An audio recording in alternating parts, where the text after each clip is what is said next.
Pada tutorial kali ini kita akan ngebahas selanjutin yang namanya sorting. Setelah bubble sort dan selection sort, kita akan ngomongin insertion sort. Insertion sort di sini masih menggunakan program C++ yang sama, yaitu yang sama kita menggunakan random dan kita akan keluarkan datanya, lalu kita akan lakukan sorting dengan memanggil insertion sort, lalu panggil menggunakan parameter datanya sama banyak datanya. Insertion sort di sini sebenarnya ada bisa dibilang pengurutan dengan metode sisip. Mungkin lebih gampang kalau kita mulai dulu dari visualisasinya terlebih dahulu baru penjelasan codingnya. Dan ini biarkan saya memulainya sebanyak 3 step dulu biar gampang menjelaskannya. Seperti itu.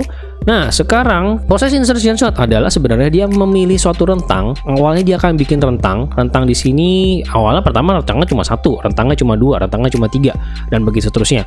Dalam rentang yang hijau ini, kotak area hijau ini, nanti dia akan compare si data yang di depan rentang tersebut. Jadi di rentang tersebut, data nomor ini kan rentang 1 sampai 4, dan rentang nomor 5 itu akan disimpan dulu dalam temporary, seperti yang berlaku di sini.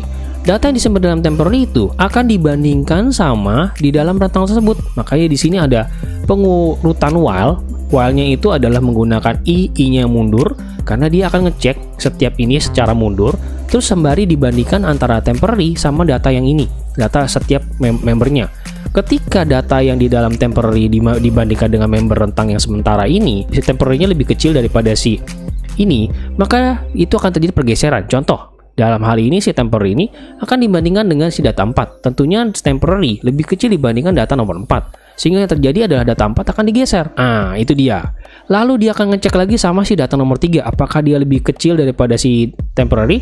Kalau ia akan digeser, tapi dalam hal ini dia tidak ya. Dia tidak akan geser. Maka di situ letaknya si temporary tersebut. Posisinya memang di situ. Artinya looping di dalam while ini sudah selesai. Proses penaruhan temporary ke dalam data yang dimaksud itu sudah selesai juga, maka dia akan naik lagi. Naik lagi itu artinya J-nya bertambah. J-nya bertambah sehingga rentangnya itu yang tadinya cuma segini akan bertambah, disimpan di dalam I.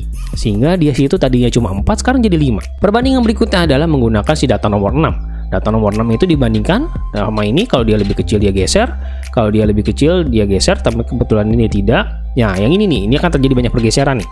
Nah, yang ini, time ini dicek, kalau lebih kecil geser, lebih kecil geser, lebih kecil geser, lebih kecil geser, begitu terusnya sampai dia mencari titik yang tidak lebih kecil dan itulah posisinya.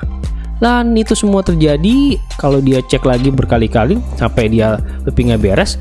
Itu sebenarnya pelan secara tidak langsung kita akan melihat dia pelan-pelan akan terurut. Nah, dari sini udah mulai kurut kan, yang di dalam area rentang ini dia sudah terurut sampai rentangnya itu sudah mencapai titik di mana data banyaknya data, maka sebenarnya semua itu sudah terurut. Nah, ini dia lagi rentang yang terakhir, maka inilah datanya sudah terurut.